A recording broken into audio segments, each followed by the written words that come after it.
बहुत पुराने समय की बात है। राजा भगवान श्री राम, राजा धर्मराज जैसे न्यायप्रिय राजा के दरबार में एक साधारण सा चरवाहा रहता था। वह राजा की गायों और बकरियों की देखभाल करता था। एक दिन अचानक जंगल से एक भेड़िया आया और बोला, मुझे एक बकरी दे दो। चरवाहा डर गया और बोला, ये बकरियां राजा की हैं, मैं तो केवल इनकी सेवा करता हूँ। भेड़िया बोला, तो तुम राजा के पास जाकर अनुमति ले आओ।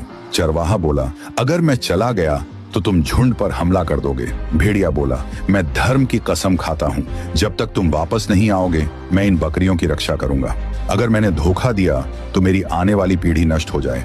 कहते हैं उसकी बात सच साबित हुई। चरवाहा राजा से मिलने निकल पड़ा। रास्ते में उसने 3 अजीब दृश्य देखे। पहला दृश्य उसने देखा कि एक गाय अपनी ही बेटी का दूध पी रही है। वह सोच में पड़ गया, ये कैसा उल्टा काम है, इसमें जरूर कोई गूढ़ अर्थ है।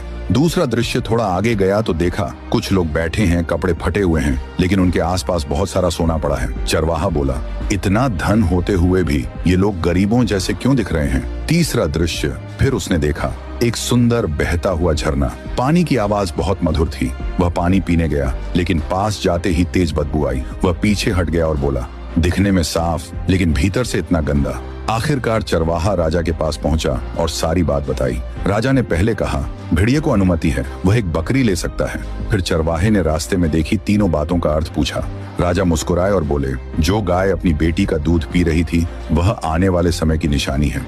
एक समय ऐसा आएगा जब माएं अपनी बेटियों की कमाई पर निर्भर हो जाएंगी और धर्म का संतुलन बिगड़ जाएगा। जिनके पास सोना था लेकिन कपड़े फटे थे, वे लोग अधर्म और गलत तरीके से धन कमाने वाले हैं। ऐसा समय आएगा जब लोग गलत कमाई में भी सुख ढूंढेंगे, लेकिन उनके जीवन से शांति और बरकत खत्म हो जाएगी। वह बदबूदार झरना उन लोगों का प्रतीक है जो बाहर से बहुत धार्मिक दिखते हैं, लेकिन जिनके मन में लोभ, अहंकार और स्वार्थ भरा होता है। दूर से अच्छे लगते हैं, पास जाओ तो सच्चाई नहीं मिलती।